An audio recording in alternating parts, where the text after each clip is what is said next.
প্রচন্ড এই গরমে বাচ্চাদের ডিহাইড্রেশন দূর করতে পাইনাপেল জুস হতে পারে একটি অন্যতম মাধ্যম। কারণ পাইনাপেলে রয়েছে প্রচুর পরিমাণে তরল এবং অ্যান্টিঅক্সিডেন্ট, যা বাচ্চাদের রিহাইড্রেট করার সাথে সাথে বাচ্চাদের রোগ প্রতিরোধ ক্ষমতাকে বহুগুণে বাড়াতে সাহায্য করে। আর এখন তো প্রচন্ড গরম পড়েছে, তার জন্য বাচ্চাদেরকে পর্যাপ্ত পরিমাণে তরল খাবার দিতে হবে। তাই আমি প্রতিদিনই চেষ্টা করি আমিনাকে কোনো না কোনো ফলের জুস ঘরে বানিয়ে দেওয়ার জন্য। যেমন pineapple juice, orange juice, Apple juice আমি ঘরে হাতে তৈরি করি।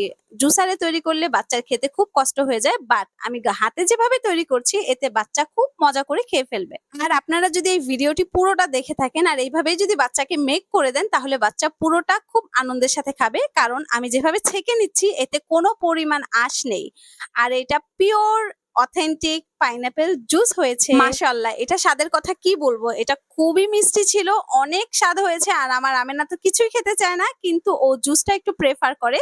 আমি আমেনাকে যখন দিয়েছি মাশাআল্লাহ সে সম্পূর্ণটা খেয়েছে।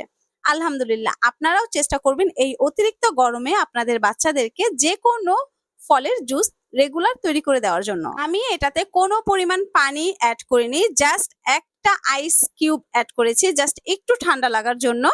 আর এটাতেই এনাফ। ডিহাইড্রেশন কমাতে তরল খাবারের কোনো বিকল্প নেই। বাচ্চারা যেহেতু শুধু পানি খেতে চায় না, তাই জুস হতে পারে তরলের অন্যতম একটি বিকল্প মাধ্যম। এখন বানানোর পর বাচ্চাকে কিভাবে খাওয়াবেন সেটা হচ্ছে আপনার চেষ্টা। আমি যেমন একটা জুসারের ভিতর জুস দিয়েছি, একটা স্ট্র দিয়েছি, আবার একটা আইস দিয়েছি। ওকে বলেছি তুমি খাও, খাওয়ার পর নিচে আইসটা আছে, এটা খেলে আইসটা চলে আসবে। এভাবে করে খাইছে। এখন আপনি আপনার বাচ্চাকে কিভাবে খাওয়াবেন সেটা কিন্তু কমেন্ট বক্সে কমেন্ট করে জানিয়ে দিবেন। আল্লাহ হাফেজ, সবাই ভালো থাকবেন এবং আমার মা আমিনার জন্য অনেক অনেক দোয়া করবেন, যাতে এই অতিরিক্ত গরমেও মহান আল্লাহ পাক আমার মাকে সুস্থ রাখে, ভালো রাখে। সবাই আমার মায়ের জন্য দোয়া করবেন। আর পৃথিবীতে যত বাবু আছে আল্লাহ সব বাবুকে সুস্থ রাখুক, ভালো রাখুক।